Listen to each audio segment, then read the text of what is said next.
Good morning students. आज हम लोग पढ़ने जा रहे हैं रजिस्टर। जैसे कि लास्ट लेक्चर में हम लोगों ने पढ़ा था रजिस्टर क्या होता है, किस लिए यूज़ होता है। रजिस्टर बेसिकली होता है अपना ग्रुप ऑफ फ्लिप फ्लॉप।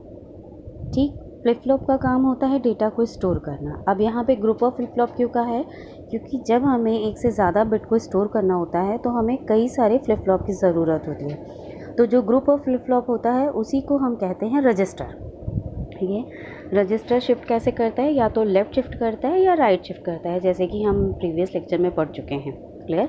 आज हम पढ़ेंगे उसके टाइप्स, डेटा कैसे एंटर करता है और कैसे हमें आउटपुट मिलता है। ठीक है, तो यहाँ पे हम पढ़ने थे SISO। SISO का मतलब होता है सीरियल इनपुट सीरियल आउटपुट। ठीक है, जब हम बात करते हैं, अब सपोज़ यहाँ पे हमने लिया है 4 बिट डेटा। 4 बिट डेटा जैसे लेफ़्ट साइड में दिया हुआ है 0 1 1 0, कोई भी नंबर, कैसा भी रैंडमली हमने नंबर लिया है, आप कोई भी नंबर ले सकते हैं, बस वो 4 बिट का होना चाहिए। ठीक, 4 बिट डेटा है, इसका मतलब हमें 4 फ्लिप फ्लॉप की ज़रूरत होगी।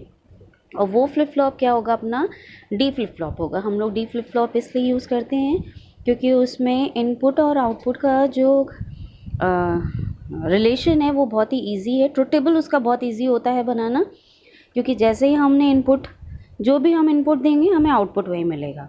तो इसे ईजी हो जाता है लर्न करना, ईजी हो जाता है बनाना, इसलिए that's why we use D flip flop for making registers. Okay, अब देखो यहाँ पे दिया हुआ है 4 बिट डेटा है, 4 फ्लिप फ्लॉप लगा दिया। ठीक है, फर्स्ट फ्लिप फ्लॉप का नाम दिया है हमने D3, सेकेंड को दिया है D2, third D1, last is D0। पहले भी बताया था D0 लास्ट का मतलब ये होता है कि उसमें अपना लीस्ट सिग्निफिकेंट बिट स्टोर होगा। ठीक, और जो D3 है इसका मतलब है उसमें मोस्ट सिग्निफिकेंट बिट। पहले भी मैं आप लोगों को कई बार बता चुकी हूँ, लीस्ट सिग्निफिकेंट का मतलब होता है अपना जो एरो बना हुआ है ये 0 1 1 0 में, वो लीस्ट सिग्निफिकेंट बिट है, और लास्ट 0 जिसमें एरो नहीं दिया हुआ है वो है अपना मोस्ट सिग्निफिकेंट बिट। ठीक है, सबसे पहले सीरियल इनपुट सीरियल आउटपुट, यानी कि इनपुट यानी डेटा एंटर कैसे कर रहा है, सीरियली, यानी 1 बाय 1। पहले एक फ्लिप फ्लॉप में सेव होगा, फिर वो शिफ्ट होगा दूसरे फ्लिप फ्लॉप में, फिर वो थर्ड फ्लिप फ्लॉप में और फोर्थ फ्लिप फ्लॉप में। ठीक, फिर जाकर हमें आउटपुट मिलेगा। यानी सबसे पहला काम है फ्लिप फ्लॉप में डेटा को स्टोर करना। ठीक है, सपोज़ यहाँ पे दिया हुआ है फर्स्ट फ्लिप फ्लॉप का जो आउटपुट है वो है QN3, सेकेंड फ्लिप फ्लॉप का आउटपुट है QN2, थर्ड का है QN1 और फोर्थ का है QN0। ये हमने सपोज़ कर लिया है। ठीक है, और यहाँ पे देखो सारे जो फर्स्ट फ्लिप फ्लॉप का आउटपुट है वो सेकेंड फ्लिप फ्लॉप के इनपुट से कनेक्टेड है, क्योंकि सीरियल इनपुट है, यानी कि एक दूसरे से हमने कनेक्ट कर दिया है। फिर सेकेंड फ्लिप फ्लॉप के आउटपुट के थर्ड फ्लिप फ्लॉप के इनपुट से कनेक्ट कर दिया है। ठीक, अब यहाँ पे सीरियल आउटपुट भी है। ठीक है, क्लॉक दिया हुआ है जो सिंक्रोनस है, यानी एक बार हमने जो क्लॉक दी है वो ऐसा नहीं कि चेंज होगी, वो सेम क्लॉक पल्स है। यहाँ पे हम लोग clock pulse, negative clock pulse का यूज़ करते हैं।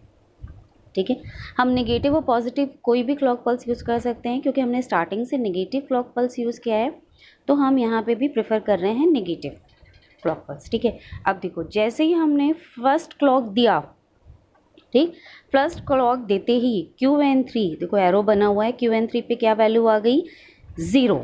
कैसे, ये जो हमने डेटा लिया है 0 1 1 0, एरो बना हुआ है 0, यानी सबसे पहला डेटा सेव होगा अपना D1 में।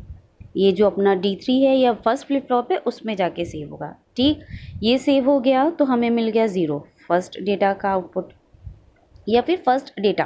ठीक, सेकेंड में क्या हुआ, अब सेकेंड इनपुट जैसे ही फर्स्ट क्लॉक हुआ हमारा 0 सेट हो गया फर्स्ट फ्लिप फ्लॉप में। जैसे ही हमने नेक्स्ट क्लॉक पल्स दी, ठीक है, अब देखो फर्स्ट क्लॉक पल्स में एक ये भी चीज़ थी कि पहला डेटा तो एंटर हो गया, अब इसमें कोई डेटा पहले से रहा होगा, जैसे QN3 है, ये क्या होगा, वो शिफ्ट हो जाएगा सेकंड में। देखो यहाँ पे सेकंड में QN3 आ गया, थर्ड में QN आ गया और फोर्थ में हमारा QN1 आ गया। ठीक, जैसे ही सेकंड क्लॉक पल्स ट्रिगर्ड हुई, जैसे ही सेकंड क्लॉक पल्स होती है तो क्या होता है, जो 0 था पहले फ्लिप फ्लॉप में वो शिफ्ट हो गया नेक्स्ट में। ठीक, अब पहले वाले में क्या एंटर कर दिया, 1 नेक्स्ट। ठीक है, फिर वो सीरियल वाइज शिफ्ट हो गया दूसरे फ्लिप फ्लॉप में। ठीक है। जैसे ही थर्ड क्लिक ट्रिगर करते हैं तो हमारी वैल्यू जो 10 है अब क्या हो गई, वो फिर से शिफ्ट हो गई। तो अब क्या शिफ्ट होने के बाद वैल्यू आ गई 110, ठीक है। लास्ट में आ गया जो हमारा QN3 यहाँ पे था, अब वो शिफ्ट हो गया QN3 यहाँ राइट साइड। अब देखो सब चीज़ें राइट साइड शिफ्ट हो रही है। फोर्थ ट्रिगर जैसे ही होगा हमारी सारी वैल्यू, यानी कि अभी लास्ट 0 एंटर हो गया फर्स्ट में, ठीक।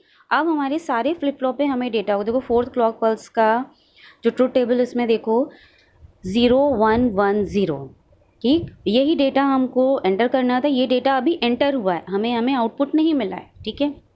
अब देखो सबसे लास्ट वाला देखो जहाँ पे 0 दिया हुआ है वो एरो बना हुआ है, यानी फर्स्ट ये जो लास्ट है QN0 इसकी वैल्यू तो आ गई 0, यानी ये पहला वाला शिफ्ट हो गया, ये हमें पहला रिजल्ट मिल गया, ठीक है। अब हमें फिर से क्लॉक देनी पड़ी, फिफ्थ क्लॉक देंगे तो देखो क्या हो रहा है, शिफ्ट हो रहा है राइट साइड, यहाँ से शिफ्ट हो गया, फिर शिफ्ट होते गया, जो लास्ट वाला था वो हमें वापस से आउटपुट मिल गया। सिक्स क्लॉक पल्स दी, फिर से वो राइट शिफ्ट हुआ, सेवन क्लॉक पल्स दी, फिर से वो राइट शिफ्ट हुआ, यानी राइट शिफ्ट होने पे हमें सारी आउटपुट मिल रही है।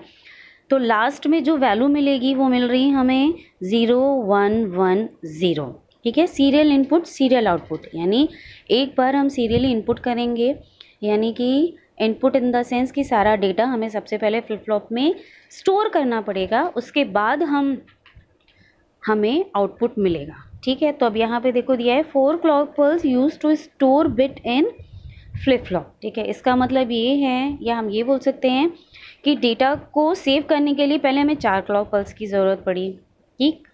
डेटा को रिट्रीव करने के लिए, रिट्रीव मतलब आउटपुट के लिए हमें कितनी ज़रूरत पड़ी, 3 क्लॉक पल्स की, 5 6 7, 3 क्लॉक पल्स की ज़रूरत पड़ी, ठीक।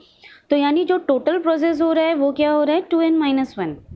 कहने का मतलब है कि अगर n number of clock pulse तो वो किसके इक्वल होगा, डेटा इनपुट, यानी कितना डेटा है 4 बिट का, जो 4 क्लॉक पल्स लगी इनपुट के लिए, फिर आउटपुट के लिए n-1, यानी 4 बिट का डेटा था तो 4 - 1 3, 3 क्लॉक पल्स दिए तो हमें आउटपुट मिल गया। और टोटल अगर हम देखें 2n-1, यानी 4 बिट का डेटा था तो 2n, 2 × 4 = 8 - 1 = 7, तो वो क्लॉक पल्स यहाँ पे कितनी है 1 से लेके 7 तक, यानी 7 क्लॉक पल्स हमें लगी डेटा को स्टोर करने और डेटा का या रजिस्टर का आउटपुट लेने में। तो ये होता है अपना serial input serial output. Serial input serial output में एक चीज़ ये भी होती है कि टाइम डिले होता है। टाइम डिले क्यों हो रहा है, क्योंकि प्रोसेस इसमें ज़्यादा टाइम लग रहा है।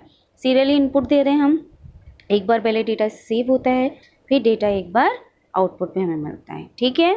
तो अब हम नेक्स्ट टॉपिक जो पढ़ेंगे वो पढ़ेंगे serial input parallel output. Thank you.